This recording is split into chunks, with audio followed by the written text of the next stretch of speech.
quería introducir el debate un poco resumiendo cuáles son los problemas que actualmente plantea la ley electoral desde la experiencia propia, desde la experiencia de un partido que empieza y de un partido que se tiene que enfrentar a toda una serie de condicionantes que luego analizaremos. Creo que la ley electoral es un elemento clave en el alejamiento de la ciudadanía que se está produciendo por parte de la ciudadanía de la política, por muchos motivos, y era una de las reivindicaciones prioritarias del movimiento ciudadano 15M.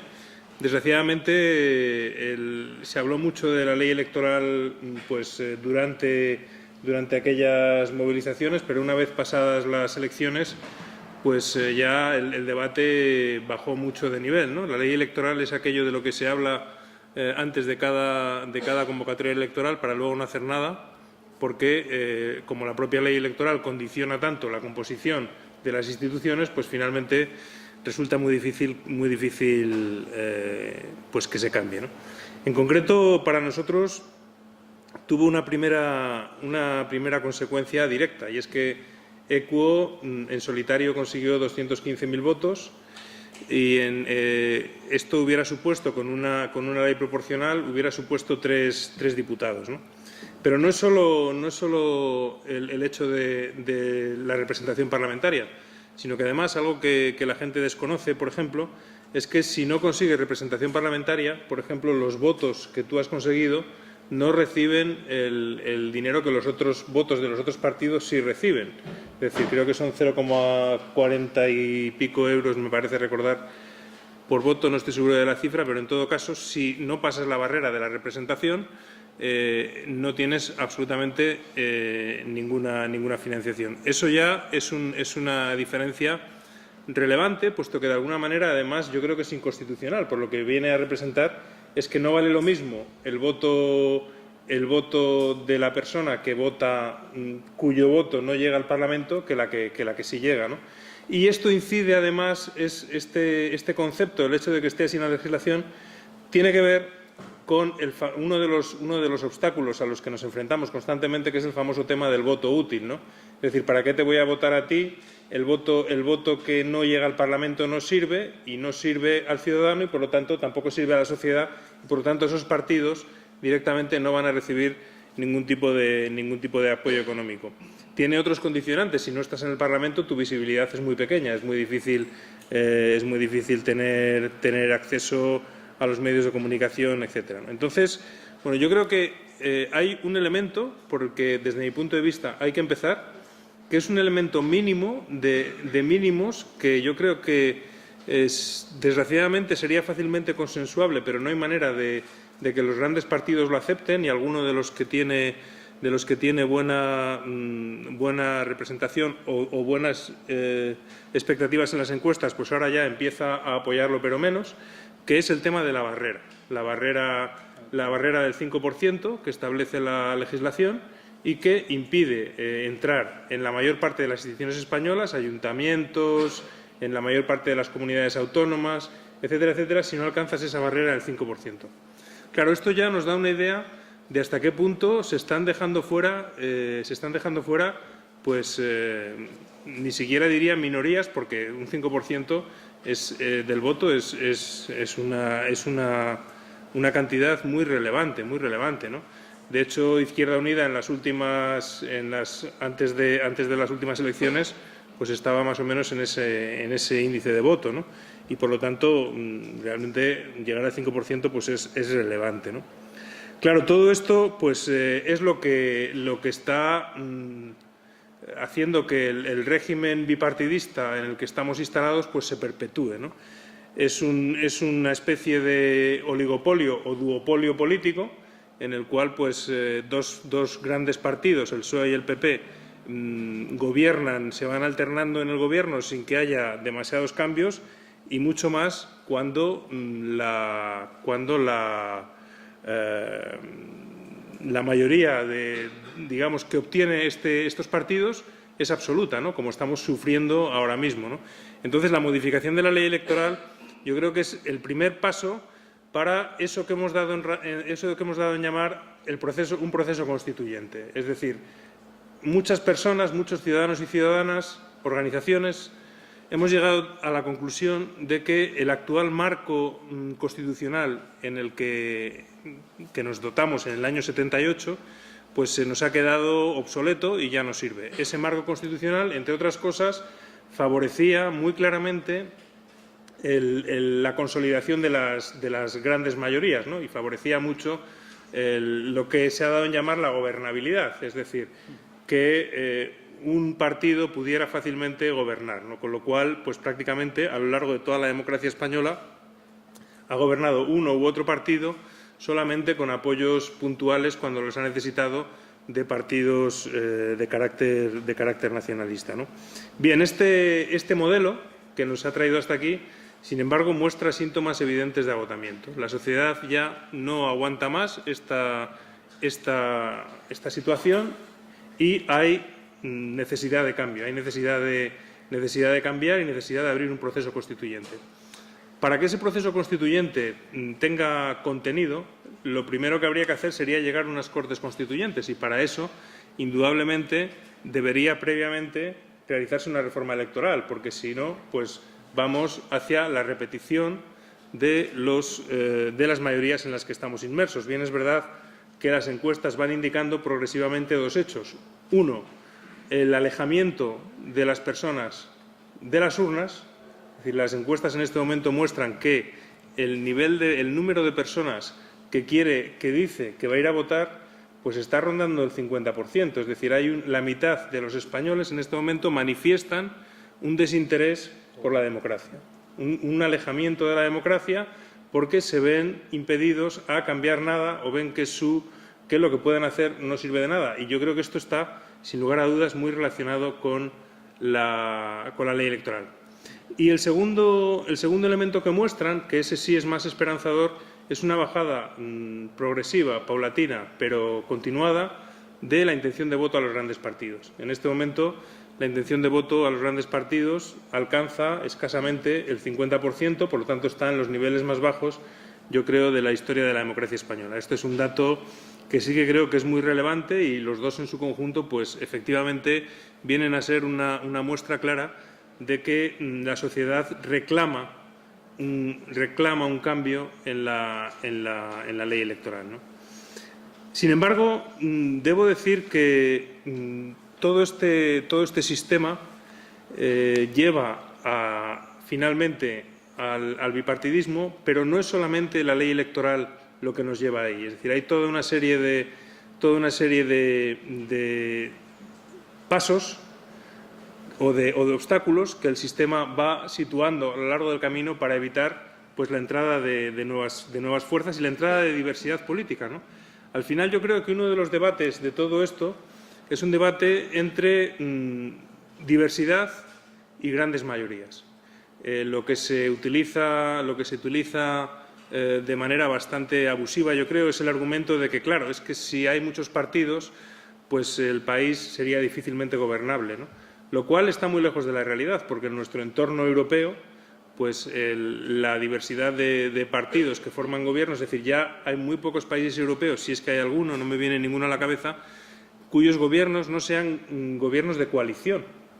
Y yo creo que la coalición, pues lógicamente, obliga a la negociación, obliga a pactar, pero hace realidad aquello de que la política sí sirve, es decir, que los ciudadanos involucrados en política pues pueden influir porque sus partidos tienen representación y, en muchos casos, aunque no sean partidos mayoritarios, tienen la capacidad de participar en gobiernos para formar mayorías. Yo creo que este es un debate clave, el debate de la diversidad, y para nosotros es un elemento fundamental. Para Equo, el hecho de que se respete el que nosotros pretendamos, digamos, abrir un espacio político equivalente a lo que en Europa es el espacio político verde, pues nos parece fundamental. Y creemos que también tiene que ver con todo esto, es decir, el hecho de que se respete por parte de las otras fuerzas que haya ciudadanos que quieran libremente organizarse y formar un colectivo para defender sus ideas y que luego ya electoralmente se irá como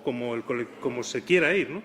pero creo que es un tema importante, al menos para los que hemos dado este paso, porque si ECUO existe, será, en nuestro caso, igual que UPyD o igual que otros partidos, existiremos porque hay gente que quiere que existamos, si no, no existiríamos, lógicamente, ¿no? Entonces, ¿dónde empieza el bipartidismo? Pues el bipartidismo empieza, en primer lugar, en las encuestas.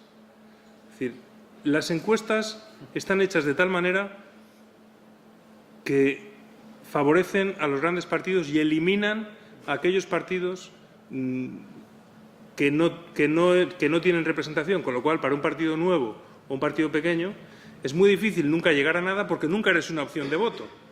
Es decir, si siempre en los medios de comunicación se están dando las mismas opciones, muchos ciudadanos, los no tan informados, ni siquiera te plantean como una opción de voto porque no existes. Estás en un saco en común que se llama otros, que nadie sabe exactamente lo que hay, ni lo que representan, ni quiénes son, ni qué porcentajes hay. Y entonces de otros se van sacando a los partidos pues cuando interesa al sistema por la razón que sea, ¿no? Y mientras no interesa, pues estás metido en el saco de los otros. El caso del CIS es verdaderamente sangrante, ¿no? El CIS solo encuesta, al menos hasta donde nosotros nos dicen, sobre los partidos parlamentarios, ¿no? Entonces, en el caso de ECUO, se da la paradoja de que ECUO existe en el CIS como Compromís ECUO, porque tenemos un parlamentario en coalición con Compromís en Valencia, y entonces nosotros salimos en la encuesta del CIS, pero solo en Valencia. Es decir, que si tú eres un ciudadano encuestado por el CIS y dices que quieres votar a ECUO, si estás en Valencia, tu voto cuenta como Compromís ECUO. Pero si estás en Granada, está en otros. Entonces, al final, cuando dan la encuesta del CIS, dicen ECUO el 0,3%. Dices, ¿pero 0,3% de qué? ¿De dónde? Casi sería mejor que no saliéramos, porque es totalmente confuso, ¿no? Y, por lo tanto, pues ya desde las mismas encuestas se está condicionando hacia dónde va a ir el voto, porque está siempre sobrevolando sobre la cabeza de la ciudadanía el tema del voto útil, ¿no? Es decir, yo no te voy a votar a ti porque si tú no sales, o si tu partido, el partido que tú representas, no sale, estoy tirando mi voto a la basura, ¿no? Cuando nosotros nos hartamos de decir que el voto más útil es el voto que tú haces con el corazón, tú votas a lo que quieres votar. Estamos hartos del voto útil. ¿Para qué ha servido el voto útil al PSOE? Pues para que finalmente pacten con el Partido Popular una modificación de la Constitución para priorizar el déficit. Eso es el voto útil, al final, para hacer políticas que no tienen nada que ver con aquello en lo que tú crees, ¿no? Ese es el primer paso. Luego hay uno segundo, y es una modificación reciente de la ley electoral que obliga a los partidos que no tienen representación a recoger avales. Un 0,1% del censo del lugar en el que te vayas a presentar, ¿no? Con lo cual, los partidos que no tenemos representación, o que no teníamos, o que no sé si tenemos o no tenemos, porque a nosotros la ley, bueno, luego lo voy a contar. El tema de los avales. Bueno, los avales pueden estar bien o no. Es decir, si a ti te obliga la ley electoral a recoger una cantidad de avales para demostrar efectivamente que eres un partido que tienes un apoyo social, por lo tanto que no eres, como se ha dicho, pues una invención, etcétera, etcétera, y tú recoges esos avales, si una vez recogidos esos avales, los que sean, tú entras en la carrera en igualdad de condiciones que el resto de los partidos, pues entonces, bueno, pues puede tener un sentido. Ahora, si tú recoges los avales, como ocurre en España, y una vez que los has recogido, simplemente lo que tienes es el permiso para poder presentarte, pero eso no te da derecho ni a presencia en los medios de comunicación, ni a nada de nada, pues que es, bueno, en otros países de nuestro entorno, si tú consigues los avales, participas en debates, etcétera, etcétera. En España no. En España recoges los avales, los llevas y entonces la Junta Electoral te dice, oiga, usted, por ejemplo, para tener espacios públicos en televisión española, como nos pasó a nosotros en las televisiones públicas, necesita haberse presentado en el 75% del territorio español. Y decimos, oiga, pero nosotros nos presentamos en el 86%. Y dice, ya, pero es que en Valencia y en Tenerife van en coalición y por lo tanto no cuenta. Así que ustedes se quedan fuera de los espacios electorales en televisión. Esto nos pasó a ECUO. Recurrimos ante la Junta Electoral, Que, por cierto, como anécdota, voy a contar algo que a mí me llamó mucho la atención, y es que cuando empezamos a preparar la campaña electoral y a presentarnos a las elecciones, nos pusimos en contacto con la Junta Electoral Central y nos dijeron, bueno, ¿y aquí cómo se comunican con nosotros? ¿Cómo nos comunicamos con ustedes? Dicen, nos tienen que dar ustedes un número de fax. Entonces nosotros nos miramos y decimos, ¿un número de fax? Si no tenemos fax, ya nadie tiene fax, ¿no? ¿O sí? Y dicen, no, ¿y no hay otra comunicación? El email, tal. No, nosotros solo nos comunicamos por fax. Bueno, sí. Efectivamente. Entonces, bueno, lo cuento como anécdota porque yo creo que es muy significativo del tiempo en el que esta legislación electoral se hizo, que era el tiempo del fax, el principio de los años 80, ¿no? Pero ya se ha quedado un poco antiguo, ¿no? Bueno, luego está, lógicamente, una vez conseguidos los avales y tal, está el tema de la financiación. Bueno, nosotros la verdad es que ahí no tenemos queja de los bancos ni nada, porque como nosotros decidimos no pedir créditos, pues entonces no nos negaron ningún crédito. Con lo cual, pues eso, de ahí sí que no me puedo quejar, ¿no? Pero sí que es verdad, yo creo, y esto es un paréntesis aparte, yo creo que es absolutamente desproporcionado, disparatado el gasto que se hace en campañas electorales, y creo que se podrían organizar de una manera, si fueran realmente pues, justas, igualitarias, que es otro de los conceptos que yo creo importantes, pues se podrían organizar con razonablemente poco dinero, ¿no? Haciendo debates en los que se da voz a todo el mundo, etcétera, etcétera, ¿no? Sin embargo, pues claro, como no se hace así, si no tienes acceso a los medios, si no tienes derecho a entrar en los medios públicos porque aunque te presentes en la mayor parte del territorio no se reconoce, si no pides dinero para poner cartelones, pues lo tienes muy complicado. Por lo tanto, no es igual, y esto es lo grave, no es igual el derecho de todos los ciudadanos a tener representación política. Y esto es un déficit democrático importante. Porque es verdad, puede ser justo que te pidan avales, pero entonces que te den el derecho, una vez que tú has demostrado que tienes el suficiente apoyo social, que te den el derecho a poder hacer que tu mensaje llegue a los ciudadanos. Y entonces se podrá decir si tu mensaje ha calado, si interesa o si no interesa. Pero en las condiciones actuales no se puede decir, porque nosotros no hemos sido capaces, podemos decir, no hemos tenido la oportunidad de hacer que nuestro mensaje llegue a la ciudadanía y, por lo tanto, sin acceso a los medios, pues es muy difícil, ¿no? En fin, estos son algunas de los obstáculos que, como digo, nos hemos ido encontrando. Luego, bueno, pues los que tenéis experiencia, y eso lo tenemos todos, ya en las mesas electorales, etcétera, pues hay los obstáculos finales de desaparición de papeletas, de reducción de papeletas, donde no hay, etcétera, etcétera, que siempre curiosamente, pues les afecta a los partidos pequeños, que no tienen suficiente gente para estar en todas las mesas, etcétera, ¿no? Y tus papeletas no es que desaparezcan, sino que simplemente pues alguien ha puesto un montón de papeletas de otro partido encima de las tuyas, con lo cual, claro, miras así y nadie se va a poner a mirar debajo, en fin, eso es relativamente pues difícil de evitar, ¿no? Pero sí que creo que todo esto pues es una muestra de que tenemos un sistema y una ley electoral que no es solamente el sistema de recuento de votos y la ley DONE, etcétera, etcétera, de la que ahora nos hablarán, sino que hay muchas cosas alrededor de ello que llevan pues a esa perpetuación del bipartidismo y que desde luego hay que romper, ¿no? Este discurso, debo decir que, estas reflexiones, debo decir que no las hago desde el victimismo, es decir, nosotros sabíamos dónde entrábamos, sabíamos cuáles eran las reglas del juego, lo cual no nos debe impedir ni nos debe parar para denunciarlas, porque nosotros creemos en la democracia y creemos en que es bueno que haya un Parlamento diverso donde las diversas sensibilidades que existen en la opinión pública y que, por cierto, se manifiestan de forma clara en las encuestas del CIS cuando preguntan en una de sus preguntas cómo se define usted ideológicamente, pues hay pues una diversidad importante de pensamiento, ¿no? Y lo cual pues yo creo que es bueno. Entonces, yo creo que este debate es muy importante que lo mantengamos vivo. Es muy importante que se esfuercen en la medida de lo posible cambios en donde se puedan cambiar, ¿no?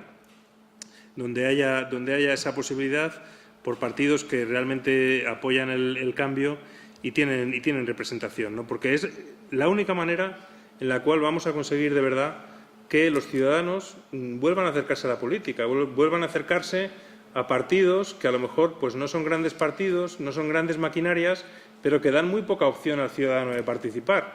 Porque la gente que viene a un partido como ECU o a otros partidos pequeños, lo que está buscando pues, es una mayor incidencia de su opinión, de su forma de pensamiento, que desde luego en los grandes partidos pues, es prácticamente imposible y no sirve para nada. Y eso lleva finalmente a un alejamiento y a un vaciado del interés por la política, por la ciudadanía, ¿no? Por lo tanto, bueno, yo creo que este debate es fundamental y desde luego pues, hay que mantenerlo vivo hasta que consigamos realmente, pues, para empezar, una nueva ley electoral que pues, permita una representación mucho más justa, mucho más plural y mucho más real de lo que es la diversidad de opiniones, pensamientos en nuestro país. Nada más. Muchas gracias.